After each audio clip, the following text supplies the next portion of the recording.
The Passion of our Lord Jesus Christ, according to Matthew. In the name of the Father, and of the Son, and of the Holy Ghost. Amen.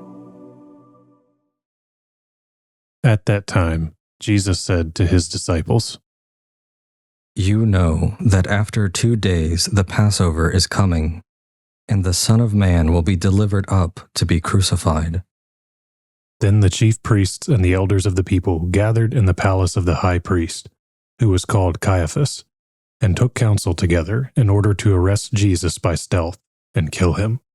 But they said, Not during the feast, lest there be a tumult among the people.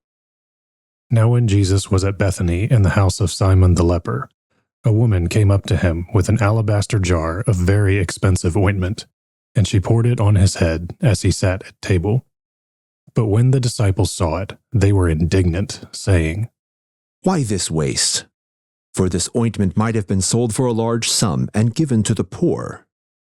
But Jesus, aware of this, said to them, Why do you trouble the woman? For she has done a beautiful thing to me. For you always have the poor with you, but you will not always have me. In pouring this ointment on my body, she has done it to prepare me for burial. Truly I say to you, wherever this gospel is preached in the whole world, what she has done will be told in memory of her.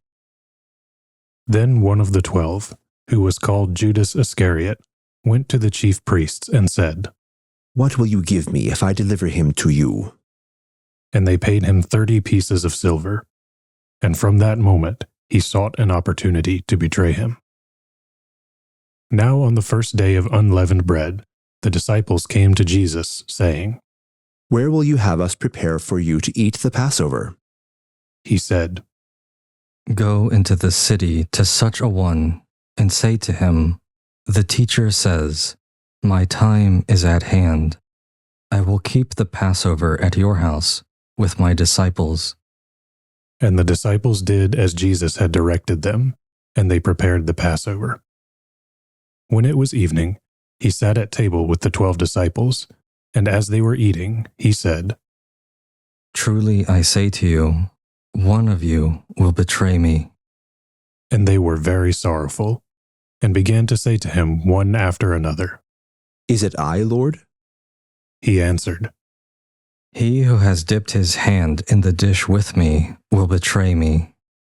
The Son of Man goes as it is written of him, but woe to that man by whom the Son of Man is betrayed. It would have been better for that man if he had not been born. Judas, who betrayed him, said, Is it I, Master? He said to him, You have said so. Now as they were eating, Jesus took bread, and blessed and broke it, and gave it to the disciples, and said, Take, eat. This is my body. And he took a cup, and when he had given thanks, he gave it to them, saying, Drink of it, all of you, for this is my blood of the covenant, which is poured out for many for the forgiveness of sins. I tell you, I shall not drink again of this fruit of the vine until that day when I drink it new with you in my Father's kingdom. And when they had sung a hymn, they went out to the Mount of Olives. Then Jesus said to them, You will all fall away because of me this night, for it is written, I will strike the shepherd, and the sheep of the flock will be scattered. But after I am raised up, I will go before you to Galilee. Peter declared to him, Though they all fall away because of you, I will never fall away.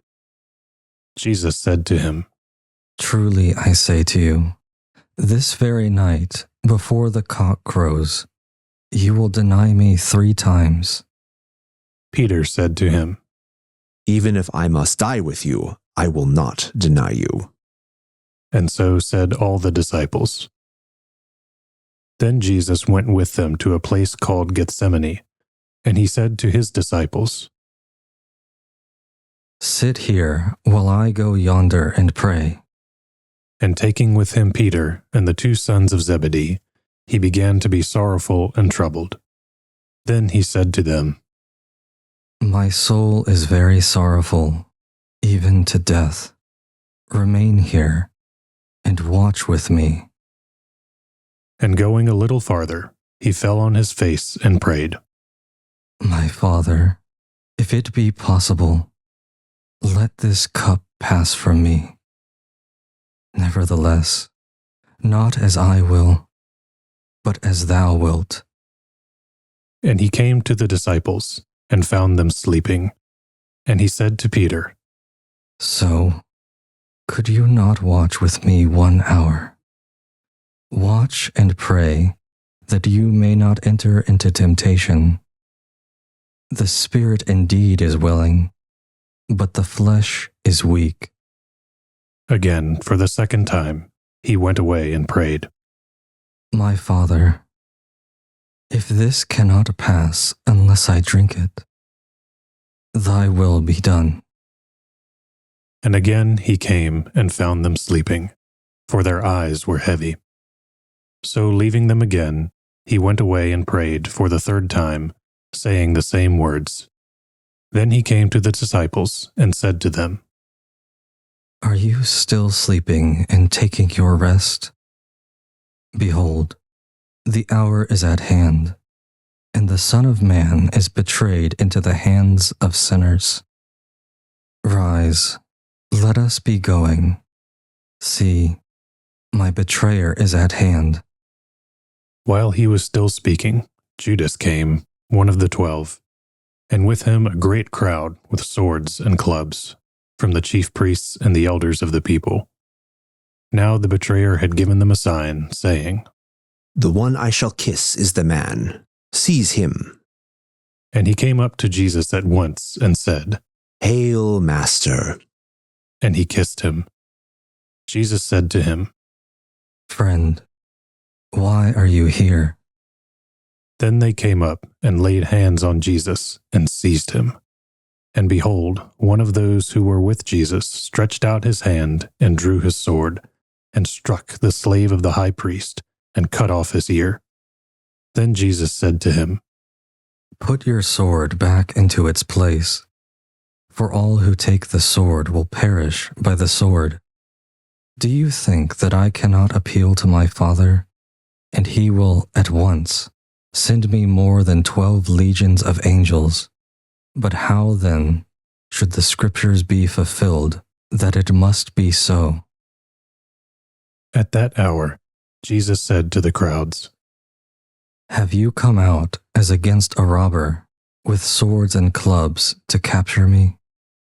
Day after day I sat in the temple teaching, and you did not seize me. But all this has taken place that the scriptures of the prophets might be fulfilled."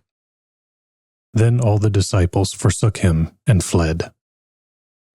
Then those who had seized Jesus led him to Caiaphas the high priest, where the scribes and the elders had gathered. But Peter followed him at a distance, as far as the courtyard of the high priest, and going inside, he sat with the guards to see the end. Now the chief priests and the whole council sought false testimony against Jesus, that they might put him to death. But they found none, though many false witnesses came forward. At last 2 came forward and said, "This fellow said, I am able to destroy the temple of God and to build it in 3 days." And the high priest stood up and said, "Have you no answer to make? What is it that these men testify against you?" But Jesus was silent. And the high priest said to him, "I adjure you by the living God, tell us if you are the Christ, the Son of God." Jesus said to him, "You have said so. But I tell you, hereafter you will see the Son of Man seated at the right hand of power and coming on the clouds of heaven." Then the high priest tore his robes and said, "He has uttered blasphemy. Why do we still need witnesses? You have now heard his blasphemy. What is your judgment?" They answered. "He deserves death."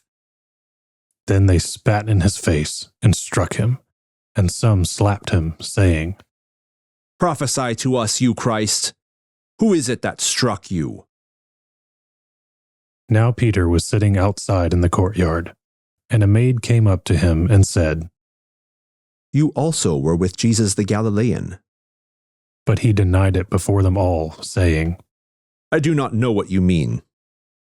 And when he went out to the porch, another maid saw him, and she said to the bystanders, "This man was with Jesus of Nazareth." And again he denied it with an oath. "I do not know the man."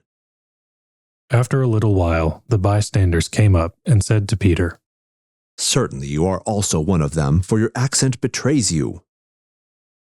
Then he began to invoke a curse on himself and to swear. "I do not know the man." And immediately the cock crowed. And Peter remembered the saying of Jesus, "Before the cock crows, you will deny me 3 times. And he went out and wept bitterly. When morning came, all the chief priests and the elders of the people took counsel against Jesus to put him to death. And they bound him and led him away and delivered him to Pilate, the governor. When Judas, his betrayer, saw that he was condemned, he repented and brought back the 30 pieces of silver to the chief priests and the elders, saying, "I have sinned in betraying innocent blood." They said, "What is that to us? See to it yourself." And throwing down the pieces of silver in the temple, he departed, and he went and hanged himself. But the chief priests, taking the pieces of silver, said, "It is not lawful to put them into the treasury, since they are blood money." So they took counsel and bought with them the potter's field to bury strangers in. Therefore that field has been called the field of blood to this day. Then was fulfilled what had been spoken by the prophet Jeremiah, saying, And they took the 30 pieces of silver, the price of him on whom a price had been set by some of the sons of Israel, and they gave them for the potter's field, as the Lord directed me. Now Jesus stood before the governor, and the governor asked him, "Are you the king of the Jews?" Jesus said to him, You have said so." But when he was accused by the chief priests and elders, he made no answer. Then Pilate said to him, "Do you not hear how many things they testify against you?" But he gave him no answer, not even to a single charge, so that the governor wondered greatly. Now at the feast the governor was accustomed to release for the crowd any one prisoner whom they wanted. And they had then a notorious prisoner called Barabbas. So when they had gathered, Pilate said to them, "Whom do you want me to release for you, Barabbas or Jesus, who is called Christ?" For he knew that it was out of envy that they had delivered him up. Besides, while he was sitting on the judgment seat, his wife sent word to him, "Have nothing to do with that righteous man, for I have suffered much over him today in a dream." Now the chief priests and the elders persuaded the people to ask for Barabbas and destroy Jesus. The governor again said to them, "Which of the two do you want me to release for you?" And they said, "Barabbas." Pilate said to them, "Then what shall I do with Jesus, who is called Christ?" They all said, "Crucify him." And he said, "Why? What evil has he done?"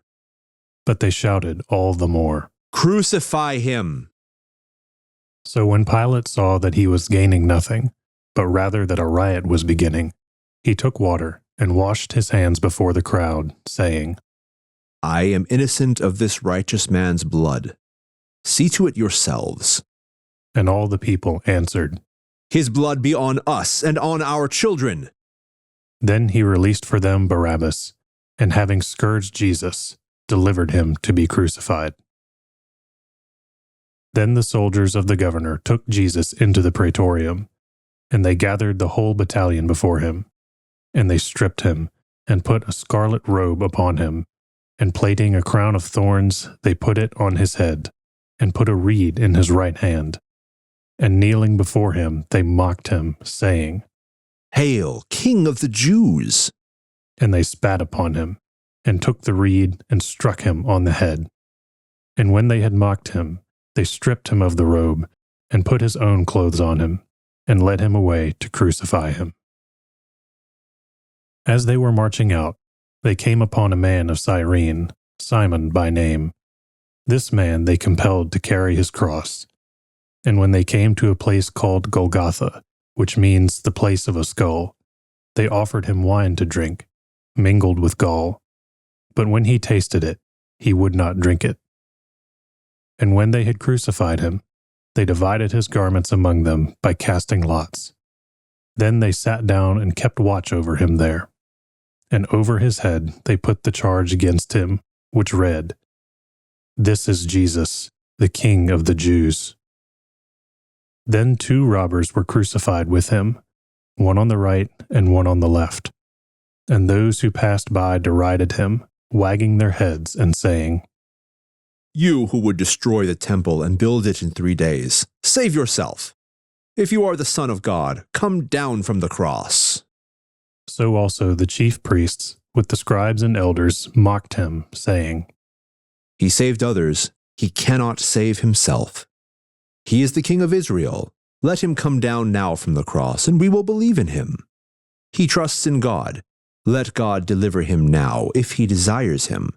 For he said, 'I am the Son of God.'" And the robbers who were crucified with him also reviled him in the same way. Now from the 6th hour there was a darkness over all the land until the 9th hour. And about the 9th hour Jesus cried with a loud voice, Eli, Eli, lama sabachthani. that is, My God, why hast thou forsaken me? and some of the bystanders hearing it said, "This man is calling Elijah." and one of them at once ran and took a sponge, filled it with vinegar, and put it on a reed, and gave it to him to drink. But the others said, "Wait, let us see whether Elijah will come to save him." and Jesus cried again with a loud voice, and yielded up his spirit.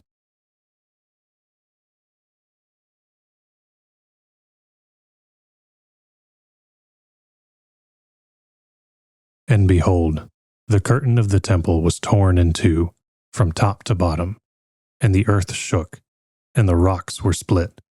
The tombs also were opened, and many bodies of the saints who had fallen asleep were raised. And coming out of the tombs after his resurrection, they went into the holy city and appeared to many. When the centurion and those who were with him, keeping watch over Jesus, saw the earthquake and what took place, they were filled with awe and said, "Truly, this was the Son of God."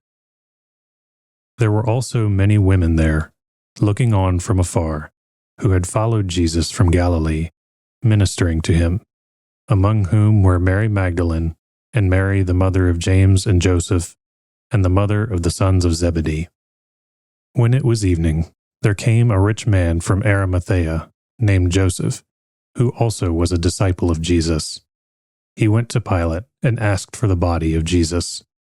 Then Pilate ordered it to be given to him, and Joseph took the body and wrapped it in a clean linen shroud, and laid it in his own new tomb, which he had hewn in the rock. And he rolled a great stone to the door of the tomb, and departed.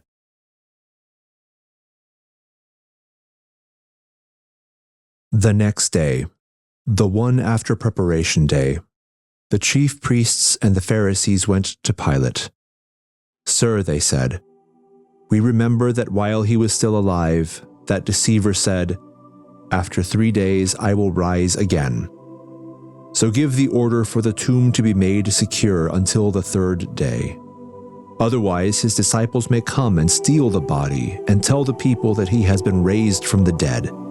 This last deception will be worse than the first." "Take a guard," Pilate answered.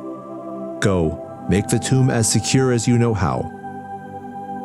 So they went and made the tomb secure by putting a seal on the stone and posting a guard there.